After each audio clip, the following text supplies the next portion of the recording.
Nah, Prediksinya seperti itu ya, jadi ke depan ya. pada akhirnya semua orang itu jadi stasiun TV sendiri. Dari Punya situ. media sendiri. Berakhirnya gitu. Betul. Makanya proses itu saya coba ikuti live stream tuh kayak gimana kayak gini. Oh ternyata ini udah ngarah ke stasiun TV sendiri gitu. Makanya wajar kalau misalkan stasiun TV itu bisa tergerus untuk ke depan.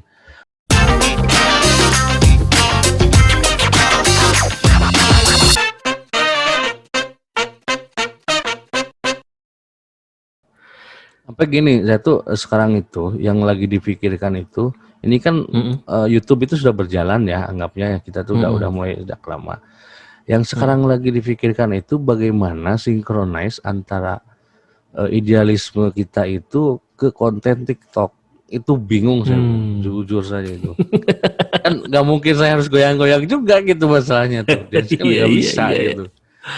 Cuman Betul, betul, itu betul. kan maksudnya kita kan ada idealisme tersendiri ingin ngebahas konten apa gitu. Cuman belum Betul, ketemu jembatan antara itu dengan platform TikToknya itu. Padahal TikTok memang saya prediksi itu bakalan naik untuk betul, beberapa tahun ke depan gitu. Cuman belum menemukan formulasinya nih. Kalau YouTube kan udah mulai berjalan gitu, dan udah menemukan betul, segmennya betul. gitu. Kamu gimana nih terkait platform-platform baru tuh? eh Kalau saya beranggapan gini, Kang, kayaknya semakin banyaknya kehadiran teknologi, plus di dalamnya ada medianya pastinya, plus di dalamnya ada aplikasi misalnya macam TikTok ataupun juga media sosial lainnya gitu.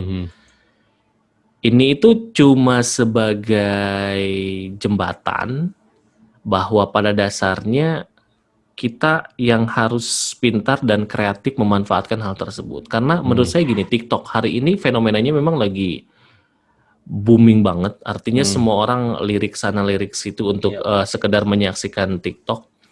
Cuma jangan dilupa, berarti sebenarnya kalau kita bisa simpulkan, orang-orang zaman sekarang, mereka menyenangi konten yang nggak terlalu panjang, yang Ya. singkat, tapi buat mereka kan tujuannya ada yang menghibur, ada yang memang mencari informasi kan begitu ya, Ya, ya, macam-macam lah ya, ya.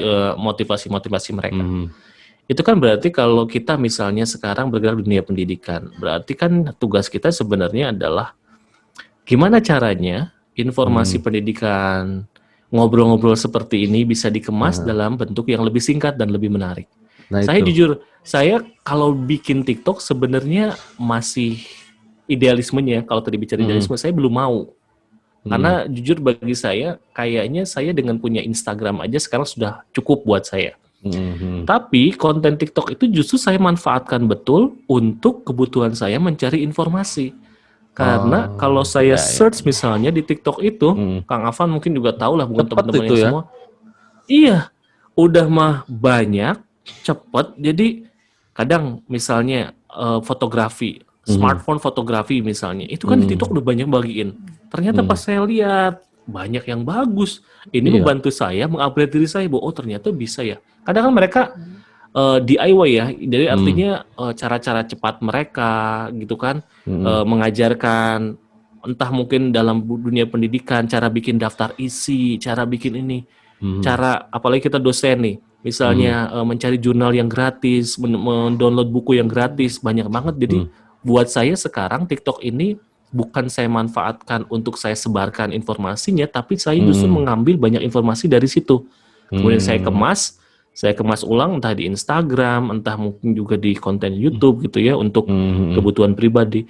Kalau memang bikin ya memang banyak yang goyangnya iya sih, itu sebagai media hiburan aja gitu. Tapi kalau untuk media pendidikannya saya yakin apa namanya Kang Afan juga pasti bisa memilih dan memilah mana yang kita butuhkan dan mana yang kita butuhkan. Itu sih pandangan saya Kang Afan kalau untuk TikTok gitu ya dan platform digital lainnya. Kalau saya kan orangnya seneng coba ya. Jadi Betul, ketika betul. ada Itu harus platform sih. baru itu pasti daftar langsung regis langsung apa. Nah, jadi yang lagi dicoba formulasi itu di TikTok, sama satu lagi itu yang masih streaming tapi yang Twitch tuh. Oh, Twitch. Iya, iya, iya, Ternyata iya. Twitch itu dia udah mengembangkan bukan hanya gaming, ternyata dia udah merambah ke berbagai segmen gitu.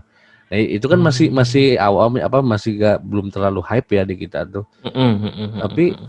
saya lihat pada akhirnya konten YouTube itu, makanya kenapa di YouTube memunculkan live stream, bisa jadi ke depan itu ternyata yang diminati itu udah live streamingnya, bukan video kayak rekamannya gitu loh. Nah, Prediksinya seperti itu ya, jadi ke uh, depan ya. pada Mm-mm, mm-mm. akhirnya semua orang itu jadi stasiun TV sendiri.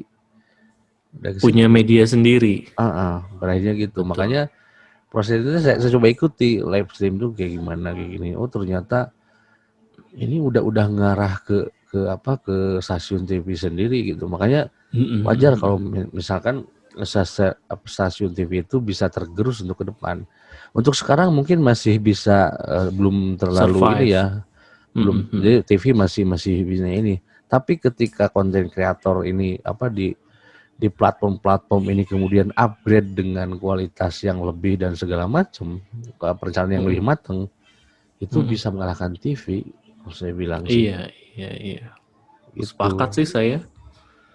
Karena ya perkembangannya sudah sepesat Mm, ini. Kayaknya sih bukan dibilang pesat lagi ya. Ini kayak akselerasi gitu. Artinya cepet mm-mm. banget gitu loh Iya. berpindahnya itu, perpindahan-perpindahannya ini. Sepakat saya kalau memang prediksinya bahwa live stream dan sebagainya akan jadi fenomena yang baru, itu kan berarti kita juga sebagai orang-orang yang menyukai dunia ini, Hmm. artinya menyukai hal-hal yang berkaitan dengan teknologi komunikasi dan sebagainya, bagi kita tuh ya harus pandai-pandai. Saya sepakat tuh kalau artinya Hmm. banyak mencoba. Saya aja sebenarnya sampai banyak banget mencoba aplikasi-aplikasi, Hmm. sampai OBS, apa semua saya Hmm. coba. Hmm. Tapi ternyata ya akhirnya bermuara kepada satu kesimpulan bahwa mana nih yang sebenarnya harus saya butuhkan, Nah itu mana yang betul. sebenarnya akan saya gunakan gitu loh. Hmm. Kalau nyoba semua pasti ya sekarang sih kayaknya nggak terlalu susah ya. Kita nyoba Hmm. satu aplikasi Twitch misalnya, itu konten YouTube yang tutorial pasti sudah ada juga kan, orang lain udah pada buat. Hmm. Hmm. Hal-hal kayak gitu yang saya pikir sih memang diperlukan oleh kita, baik itu sebagai manusia ataupun Hmm. sebagai pendidik gitu kan.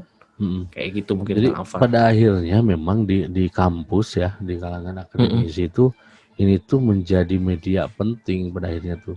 Sehingga Betul, betul. ketika kita tidak upgrade, kita akan ketinggalan zaman. Jadi ada apa maksudnya ada jembatan yang terputus gitu Mm-mm, bahasanya tuh. mm-mm, mm-mm, mm-mm, Itu mm-mm. makanya saya Iya. bersyukur gitu mengawali ini ya jadi bikin konten segala macam itu sudah beberapa tahun yang lalu gitu. Mm-mm, Wah kalau gak mm-mm. gitu pasti kaget betul pas COVID tuh Kaget. habis lah Betul, itu. betul. Iya. Cemas, panik, khawatir itu Mm, pasti ya kayaknya ya. Kalau kita nggak tahu iya. caranya. Dulu saya ingat banget teman saya masih sampai bilang, Bung, ini gimana cara bikin kalau video kayak gini? Saking dia nggak Mhm, taunya. mhm, Saya pikir kayaknya gampang banget nih bikin video kayak gini kan, mhm, asal kita mhm, punya misalnya softwarenya, apapun itu, mhm, tentang editing video gitu kan, kan banyak ragam dan mhm, variannya. Tapi kok ada orang lain yang berpikir gimana caranya ya? Oh, mhm. berarti sebenarnya tidak bisa juga kita menyamakan semua pemikiran itu seperti kita. Mungkin sama nih Betul. keadaannya dengan rekan-rekan senior-senior dosen kita mungkin ya di Iya betul. kampus gitu kan, sampai yang kebingungan, sampai harus menyewa pihak ketiga untuk sekedar Mhm. Ya. merekam dan sebagainya. Padahal kita coba mengandalkan ya artinya persiapan kita cuma 1-2 menit itu bisa jadi sebenarnya konten kan Iya. begitu ya. Tapi Betul. pertanyaan terbesarnya adalah yang jadi tantangan, gimana caranya konten tersebut efektif buat yang menerimanya. Itu sekarang justru yang Nah jadi itu. PR kita bersama.